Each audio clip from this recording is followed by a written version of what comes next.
Good morning, everyone. Welcome to our podcast, PH. I am Ariel Gutierrez, one of the hosts of our podcast, and here are the other hosts for today's talk. Okay, guys, just introduce yourselves. Good morning, everyone.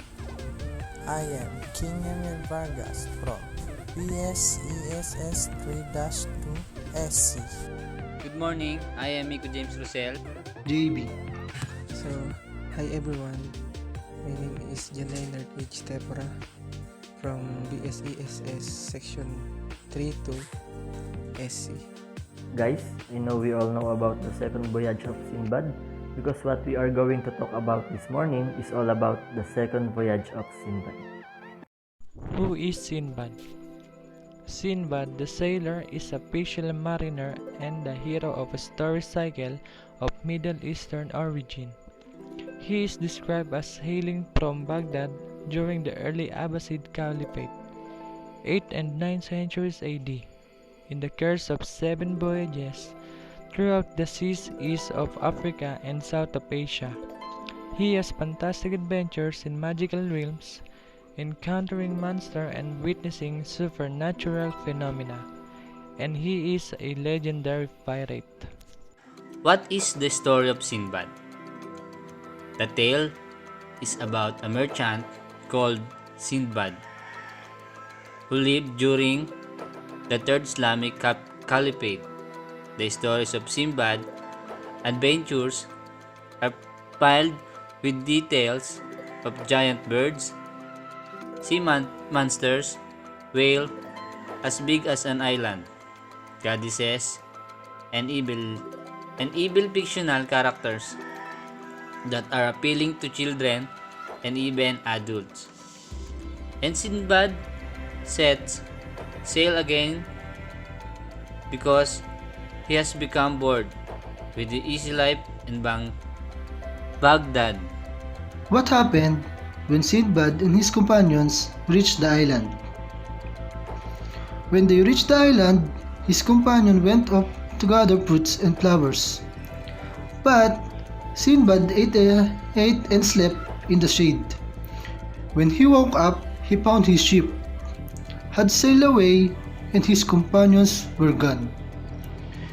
And he went through a lot of hardship on that island, but he survived and overcame it all.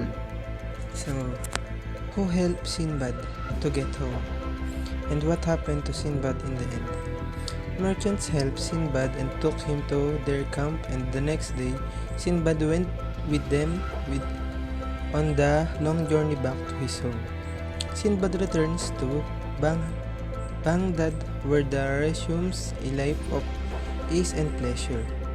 With the ending of the tale, Sindbad the sailor makes Sindbad the porter a gift of 100 gold pieces and bids him return the next day to hear more about his adventures.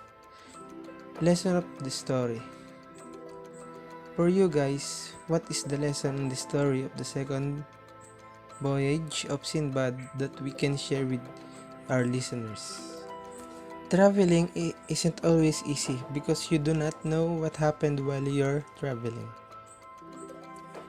As anyone who has spent time on the road can tell you, the road is never straight and is often filled with bumps, but it is the journey that matters. Lesson of the story. Always keep your wits. When traveling, don't forget to stay calm. Use your intuition and keep an open mind. When everyone around you is losing their it's up to you. So have a cool head and find the best solution to the situation. Always make the best of a situation like Sindbad. Even his ship was wrecked and starving, enslaved, or destined to be eaten.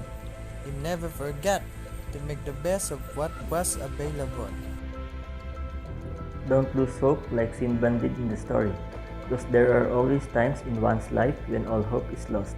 And for me, praying is the key, because when you always pray to God before you travel or wherever you go, He listens to you when you pray, and He'll be able to take care of us no matter where we go. And that's where our podcast talk ends. Hopefully, our listeners have learned a lot. Until again, listeners, thank you very much.